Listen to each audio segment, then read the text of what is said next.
যাব আমার ভিডিওকে দেখে তুমি এত খারাপ। আসসালামু আলাইকুম রহমতুল্লাহ বারাকাতুহ।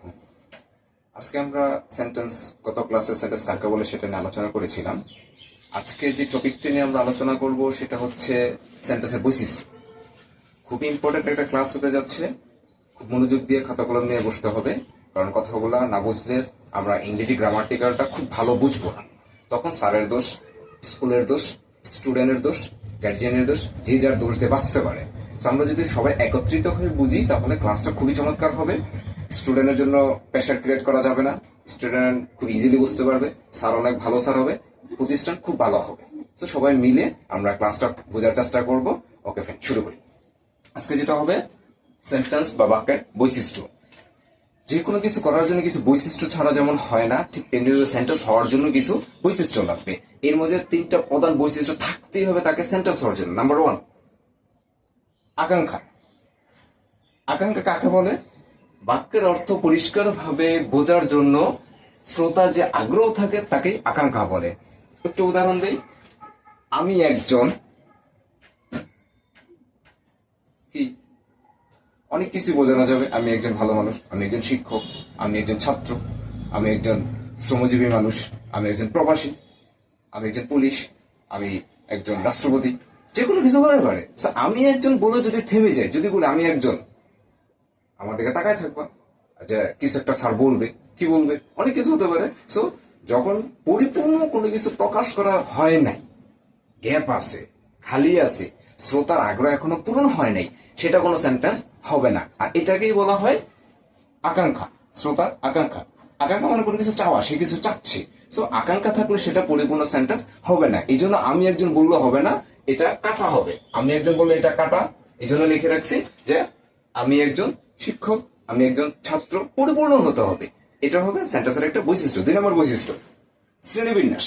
ক্লাসে যদি কোনো লম্বা স্টুডেন্ট থাকে তাকে যদি ফার্স্ট বেঞ্চে বসানো হয়, ক্লাসে যদি কোনো শর্ট একটু ছোট স্টুডেন্ট থাকে সে যদি লাস্ট বেঞ্চে বসে, তাহলে সামনের জনের জন্য লাস্ট জন কিছু বুঝবে না, দেখবেও না, সে তখন ফাঁকিয়ে দেওয়ার চেষ্টা করবে। এই জন্য ক্লাস টিচার সবসময় আগে যারা ছোট তাদেরকে সামনে, এরপর একটু মধ্যম, ওরা মাঝখানে, এরপর যে লম্বা সে হয় একেবারে শেষের বেঞ্চে।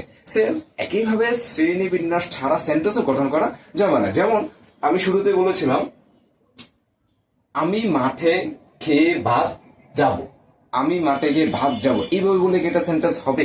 কখনোই এইভাবে বলে কখনো বোঝা যাবে না। সেজন্য এটা সেন্টেন্স হবে না। সেন্টেন্স হওয়ার জন্য হবে কি, আমি ভাত খেয়ে মাঠে যাব, আমি ভাত খেয়ে মাঠে যাব, এটা বললে একটা পরিপূর্ণ সেন্টেন্স, শ্রোতা বুঝবে। সো এটা হবে সেন্টেন্স। আমি মাঠে খেয়ে ভাত যাব, এটা সেন্টেন্স হতে পারে না। এই অগোছল সেন্টেন্সটাই হচ্ছে শ্রেণীবিন্যাসের কাজ। স্যার যেমন শ্রেণীবিন্যাস আগে করতে হয়, সেম একইভাবে এটাকেও শ্রেণীবিন্যাস করতে হবে সেন্টেন্সটাকে। ওকে, পরবর্তী বৈশিষ্ট্য দেখো, যোগ্যতা। বাস্তবতার সাথে কর্তার সাথে বাস্তবের মিলকে যোগ্যতা বলে। কর্তার সাথে বাস্তবের মিলকে যোগ্যতা বলে। একটা উদাহরণ দিই, আশা করি বাকি কথা বলতে হবে না। যদি বলি মিস্টার জন মা হয়েছে, মিস্টার জন মা হয়েছে, এখন এটা কখনো সেন্টেন্স কে হবে? মিস্টার জনকে কখনো মা হতে পারবে? কারণ বাবা কখনো মা হতে পারবে না, বাবা বাবাই হবে। সেজন্য লিখছি কি, যে মিস্টার জন বাবা হয়েছে, মিস্টার জন বাবা হয়েছে। কারণ ছেলেরা কখনো মা হতে পারবে না, মেয়েরা কখনো বাবা হতে পারবে না। সো সেন্টেন্সের যোগ্যতা সাথে বাস্তবতার সাথে মিল রেখে যদি কথা বলা হয় সেটা হবে সেন্টেন্স। আরেকটু সোজা উদাহরণ দিচ্ছি, গরু আকাশে উড়ে, এটা কি কখনো সম্ভব? তো গরু কখনো আকাশে উঠতে পারবে না, তাহলে বলতে হবে কি, হয় গরু ঘাস খায়, পাখি আকাশে উড়ে। এটা বাস্তবতার সাথে মিল রেখে যে যেটা করতে পারে সেটা যদি বলা হয় তাহলে সেটা হবে সেন্টেন্স, নতুবা সেটা সেন্টেন্স হবে না। পরবর্তীতে দেখো, সেটা ছেড়ে আমরা এবার চলে যাবো প্রকারভেদে। তাহলে উপরোক্ত আলোচনা থেকে আমরা এটা বুঝতে পারতেছি তিনটা বৈশিষ্ট্য থাকতেই হবে। তিনটা বৈশিষ্ট্য আমি যদি একসাথে বলি, আকাঙ্ক্ষা, শ্রেণীবিন্যাস, যোগ্যতা, তাহলে সেন্টেন্সের তিনটা বৈশিষ্ট্য খাতা কলমে লিখে রাখো, মুখস্থ করে ফেলতে হবে। এরপর আমরা চলে যাবো সেন্টেন্সের প্রকারভেদে। আমরা সবাই জানি সেন্টেন্স 5 প্রকার। যদি আমি আজকে সেন্টেন্স 5 প্রকার নিয়ে আলোচনা করবো, কিন্তু তোমরা সবাই সেন্টেন্সকে 8 প্রকার মনে রাখবো। আমি এর পরবর্তী ক্লাসে আমি বলে দেবো সেন্টেন্স 8 প্রকার। ঠিক আছে, মাথায় রাখো সেন্টেন্স 8 প্রকার। যদিও ক্লাসে বইতে সবখানে লিখে সেন্টেন্স 5 প্রকার, কিন্তু সেন্টেন্স 5 প্রকার না, আমরা মুখস্থ করবো সেন্টেন্স 8 প্রকার। আজকে আমরা সেন্টেন্স 5 প্রকার নিয়ে আলোচনা করবো। যদি বইতে যাস, আমি বইয়ের বাইরে যাব না, আমি বইয়ের মধ্যে থেকে আলোচনা করতেছি সেন্টেন্স 5 প্রকার। কি কি? অ্যাসারেটিভ সেন্টেন্স মুখস্থ করে ফেলবো অর্থটা। অ্যাসারেটিভ অর্থ বর্ণনা বা বিবৃতিমূলক বাক্য। এই বাক্যটার সংজ্ঞাটা মুখস্থ করবো, আলাদা সংজ্ঞা মুখস্থ করতে হবে না। যে অ্যাসারেটিভ সেন্টেন্স কাকে বলে, ইন্টারোগেটিভ সেন্টেন্স কাকে বলে, আলাদা মুখস্থ করতে হবে না। অর্থটা মুখস্থ করবো, ওইটা দিয়ে আমরা সংজ্ঞা তৈরি করে ফেলবো। কিরকম? অ্যাসারেটিভ সেন্টেন্স অর্থ কি? অর্থ হচ্ছে বর্ণনা বা বিবৃতিমূলক বাক্য। সো সংজ্ঞাটা কি হবে? যে সেন্টেন্স দ্বারা বর্ণনা বা বিবৃতি প্রকাশ করা হয় তাকে অ্যাসারেটিভ সেন্টেন্স বলে। That's it. তাহলে অর্থটা আমরা মুখস্থ করব, এটা দিয়ে খালি বলে শব্দটা যোগ করে দেবো। যে অ্যাসারেটিভ সেন্টেন্স কাকে বলে? যে সেন্টেন্স দ্বারা বিবৃতি প্রদান করা হয় তাকে অ্যাসারেটিভ সেন্টেন্স বলে। উদাহরণ দেখো, আমরা ফুটবল খেলছি। এইটা নিয়ে ডিটেইলস আলোচনা হবে। প্রত্যেকটা সেন্টেন্স কাকে বলে, গঠন, অ্যাসারেটিভ কাকে বলে, ইন্টারগেটিভ কাকে বলে, এগুলো সব আমরা ডিটেইলস আস্তে আস্তে জানবো। এরপরে ইন্টারগেটিভ সেন্টেন্স অর্থ কি? প্রশ্নবোধক বাক্য। তাহলে কি?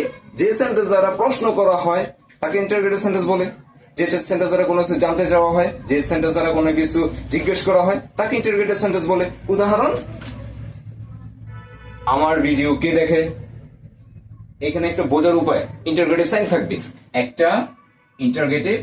থাকবে। এই চিহ্নটা দেখে বুঝতে হবে ইন্টারগেটিভ সেন্টেন্স। ইন্টারগেটিভ এর আরেকটা নাম আছে WH ওয়ার্ড বলা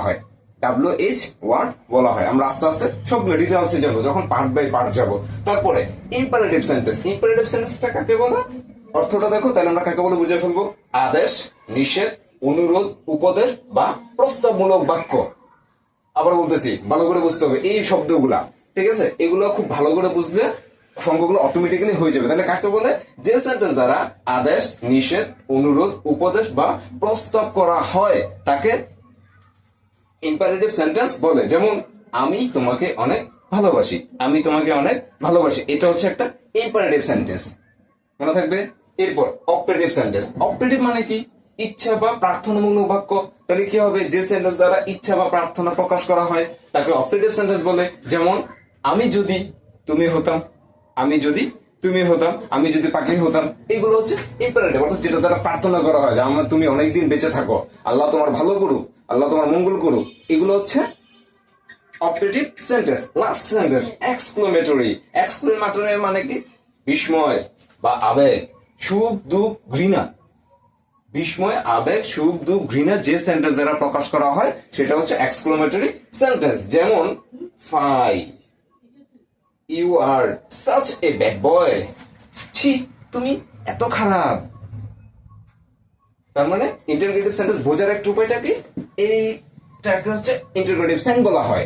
যেখানে এই সাইনটা দেখবা নিচে দাঁড়িয়ে দিয়ে নিচে একটা ফোঁটা হবে, সেটাই হচ্ছে এক্সক্লেমেটরি বা সাইন। এটাকে বলা হয় এক্সক্লেমেটরি সাইন। তার মানে এই চিহ্নটা যেখানে দেখবা সেটাই হচ্ছে এক্সক্লেমেটরি সেন্টেন্স। তাহলে আজকে আমরা সামারি যদি বলি, কি শিখলাম? সেন্টেন্সের বৈশিষ্ট্য, সেন্টেন্সের প্রকারভেদ 8 প্রকার। আমরা আপাতত শিখছি 5 প্রকার, আরো 3 প্রকার আছে। আমরা নেক্সট ভিডিওতে, নেক্সট ক্লাসে এই সেন্টেন্সের আরো যে 3 প্রকার রয়ে গেছে সেই 3 প্রকারের সংজ্ঞা এরপরে চেষ্টা করব ডিটেইলসে প্রত্যেকটা পার্ট বাই পার্ট, অ্যাসারেটিভ নিয়ে, ইন্টারগেটিভ নিয়ে, ইম্পারেটিভ, অবজেক্টিভ এবং exclamatory sentence, simple, complex, compound, এই টোটাল হচ্ছে 8 প্রকার। এই 8 প্রকার নিয়ে আমি 8টা ক্লাস করার চেষ্টা করব যাতে সেন্টেন্স নিয়ে আমরা বিস্তার কিছু জানতে পারি। কারণ সেন্টেন্স না জানলে, আমি 11 ক্লাসে বলে গিয়েছিলাম, টেন্স খুবই ইম্পর্টেন্ট। যে জানে না টেন্স তার নাই কোনো সেন্স, একটা প্রবাদ আছে। কিন্তু এটা চাইতে আমার কাছে মনে হয় সেন্টেন্সটা আরো বেশি গুরুত্বপূর্ণ। সেন্টেন্সটা যত ভালো জানা যাবে, টেন্স তত সহজে বোঝা যাবে। দুটো জিনিস ভালো জানতে হবে, বুঝতে হবে। টেন্সকে বুঝতে হয়, সেন্টেন্সকে জানতে হয়। সো সেন্টেন্স সম্বন্ধে জানতে হবে, টেন্সকে বুঝতে হবে। তাহলে ইংরেজিটা খুব ইজিলি আমরা আনসার করতে পারবো, বাস্তবে প্রয়োগ করতে পারবো এবং আন্তর্জাতিক ভাবে সবগুলাতে আমরা কথা ভালো করে বুঝতে পারবো। ওকে, আজকে এই পর্যন্তই। সবাই ভালো থাকো, সুস্থ থাকো। পরবর্তী ভিডিও আসার আগ পর্যন্ত ধন্যবাদ সবাইকে।